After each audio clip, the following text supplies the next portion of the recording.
CHICKEN. Use the code CHICKEN in the shop. CHICKEN. Guys, the Chickens here bringing you another Boomers video. In today's video, guys, we're able to rank up without melon bombers, without warriors, without heavies, using just this base and a couple other tricks that we're going to cover for you in this video. So this has been a slog out of the gates. I made a couple, not really even a couple. Like, I find if you just didn't do the most optimal, perfect path, this season was very, very punishing. So we're going to cover that, what you guys can do to improve on it, and I'm going to go over my next few steps in the tech tree. Also want to mention, if you use the code CHICKEN in the shop, let me know in the comments. Send me a screenshot on Discord, Twitter, Instagram, any of those things, and you're going to be entered. I'm giving away the book by this weekend. By this weekend, I'm giving away the Clash of Clans animation book. Really cool thing. On top of that, I'm giving away $100 worth of iTunes, Apple Store gift cards for any game, any device, any country that you are in. So do that. Simply use the code when you buy instant training for this season or anything else. So do appreciate that. And yeah, so let's get into it, guys. Let's get into it. So I'll go over some replays on the attack, but essentially the idea is this is a clustered base that does not have all the engines together, because I was doing this for a little bit. I initially tried all three engines together, and it was a little bit too easy. So I pulled this one to the side. Obviously, it's easy to get this one, but it kind of forces you to get attacked by everything. And this is a 100% chicken patented base, guys. I did not copy this from anybody. I was just struggling. I was using all the meta bases, the Y base, the cactus base, whatever. Was not working for me. I didn't have the tools and the tech to make it work. So most importantly, let's go over the tech tree. So the biggest thing that I did today was I got boom cannons. I got them maxed out. That was the big hooray moment. But other than that, I really just started to kind of backfill my defenses and build up the base. That made the biggest difference. I did initially at first, I was kind of half in, half out, base riding, tech riding. I wanted to see if I could, run up and grab, melon bombers or warriors or whatever was hot, just to have that option to go that route, but a little bit short in the keys, so it didn't really make sense. At this point, it doesn't make sense for me to go the warrior route. I've faced at least 2 or 3 rocket launcher bases at this point. If they're not maxed out, they're very weak. I've faced, I think they were level 2 or 3 rocket launchers, and I didn't even have to look at them, just bombardiers with troop health. They don't even have to think about them. They just take them right to the face, and they smile at them like bullet smiles at doom cannons. So I'm not going that route, and I'm not in a, I wanted to have that option go down that way, but it wasn't worth it just based on where my keys were. So really, the only mistake technically that I made was what I should have done was I should have gone brick, then moved over to shock mine, boom cannon. But even then I'm out the troop damage. The troop damage is really nice to have, especially with the melon bombers, because they're gonna have splash damage. So we're gonna want it with that. So my next path, guys. Here's where I'm going from here. You want to go from troop damage. You want to go melon bomber, heavy, and then we're probably just going right up to 4 engines at this point.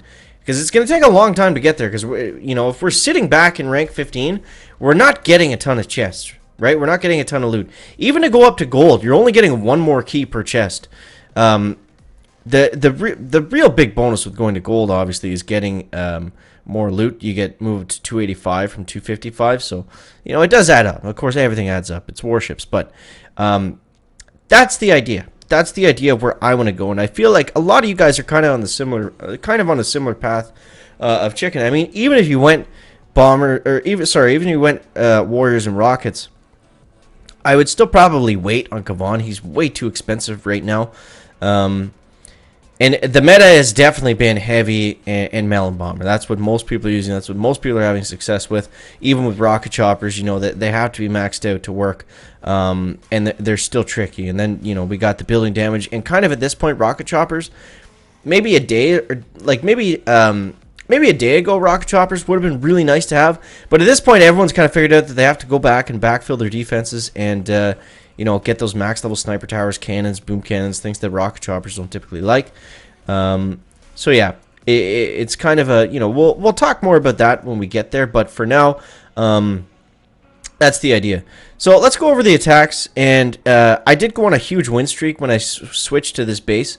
I basically went from 13 to 15 pretty easily. Once I got up to 15, it was kind of hit and miss a little bit. But let's go over some of these attacks here. So since we already talked about the base defense, actually, let's continue on that. So I'm going to go over a base defense replay right here.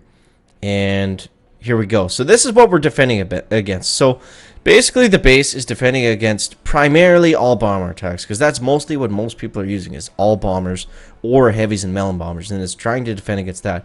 I did throw in a couple shock mines back here because there are people heavy rushing that are having success. This base is good against heavy rushing as well. It compacts all the splash damage, so it's not just like, you know, they're facing a mortar, a couple machine guns, and one boom cannon, and then they move on to the next target and they're free clear.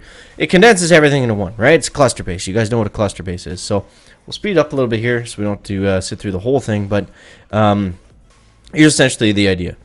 And I have the mines spaced out, so, I mean, you have to go through some of them. You have to go through some of them, or you have to reflare. Both of those are going to cost you time, so that's the idea. So we go here like this. This guy's, you know, honestly, this guy didn't do a very good job. I think he actually ended up fizzling out, which was kind of funny. But yeah, he gets to the very end here, and I think it actually gets very, very close. This is kind of a cool replay.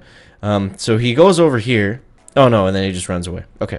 So not the greatest defense replay, but let's show you guys the attack. So here's what we're working with. Now, I'm still going about, it depends on the base. 5 on the left. 5 or 6 on the left, 2 or 3 on the right. I always try to protect the ones on the right away if there's a lot of single target stuff that's going to hit them, because if you don't pay attention, you're going to be down 6 bombers very, very quickly. And then I like to come in with brick. I like to try to let the bombers clear the front line before I use battle ores, because you want to use battle ores when the bombers are moving, not so much when they're shooting. It's not going to do much when they're shooting. It's going to help them. It's going to help your battle time a lot more when they're actually moving. But you also have to be careful that you're not moving all of them into a large cluster of mines. If they are staggered a bit, it's okay to let them pass through the mines and then hit the battle ores to get that really big advantage. So you see right here, it looks like we're fizzling out, but they do so much. The bombers do so much damage, and you know we really only need a few by the end of the attack. And we're able to just finish that one out right there. So it's about 5 bomber shells. We'll take down an engine room at 3 engine rooms. So yeah, that's basically it. That's basically what we're working with right now. This base, guys, I'm telling you, if you're stuck like I was this morning, I was all the way back to rank 13. I was like, oh my god, what, you know, did I really make that much of a mistake on the tech tree? And we were able to kind of fight our way out of it just through, you know, just through grinding. So yeah, let's go ahead and let's dive into a live one here for you, and we'll see if we can put the proof into the practice, or the pudding into the cup, as they say.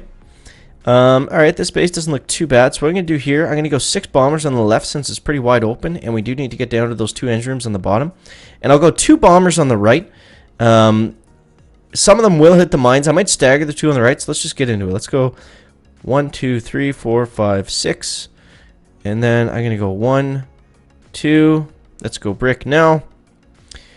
And there's a couple reasons to put brick in at the back. It's mostly because we don't want her using battle ores at the same time, because she will run ahead, right? She will run ahead. She's about to get sniped right there, just about, and she's going to get hit by the second doom cannon. It is worth it to get that second battle ores off, even if brick is going down. Because you'll get that kind of residual battle orders that's worth having for a few seconds, if nothing else. Typically, I don't flare. There's not enough buildings to flare. I mean, at this point, like, the bombers do so much damage, and there's not enough buildings to flare that I just want them shooting. Just start shooting. I don't care where. You know, just get the engines down. It's faster that way. You know, if there was 8 machine guns, yeah, I don't want them going 1 to 1 to 1 to 1 to 1 to then the engine. But if there's just one building here or there, then we're going to be better off. So here it is, guys. Here it is. So we're able to take this guy out. And he actually has heavies. So he's at a pretty significant tech advantage there. And we were still able to hold out the victory just because of this cluster base. So I'm telling you guys, it works, man. It works. Let's see what he did on his attack. And are we going to be able to push up to gold doing this? I don't know just yet. I'm going to try, obviously, but we'll see what happens. But yeah, so he did it. This is actually the first time I've ever seen a split drop, or an attempted split drop on this base, so we'll see what happens here. But yeah, they get into the middle. They realize there's way too much splash. Now, what's funny is I actually took that multi-node with the extra mortars. So I have a ton of splash damage in the center because I did max them out. And I think people kind of underestimate how much damage that does, especially when they're heavy rushing. And they have like 7 or 6 mortars, I guess, pounding away at them. It does do damage over time. Not enough to stop them, obviously, but enough to slow them down. So that's it, guys. That's what we got for you today. This is the base you want. I don't know why I have the sniper tower here. I did unlock snipers recently, so still kind of figuring out where to put them. But yeah, that's what we got for today. We went on a pretty good win streak. I'm happy with that. And the next plan is just to get those heavies, get those melon bombers, and then hopefully you can really start to push up and set our sights on diamond later this week. So, guys, as always, thank you so much for watching. That is going to wrap up the video today. Make sure to leave a like if you found it interesting, entertaining, or informative. And we'll see you next one, guys. Checking out back.